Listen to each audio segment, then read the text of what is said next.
मेरा नाम नसीम है। मैं 82 साल का हूं और एक खत है जो मैंने कभी नहीं खोला।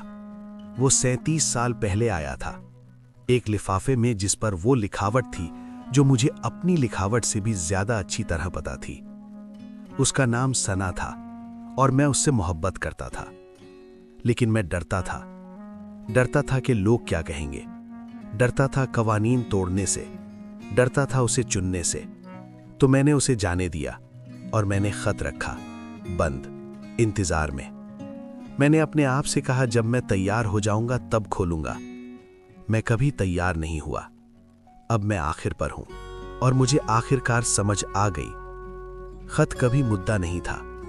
मुद्दा ये है, मैंने अपनी पूरी जिंदगी इंतजार में गुजारी और उस सारे इंतजार ने अफसोस में बदल दिया।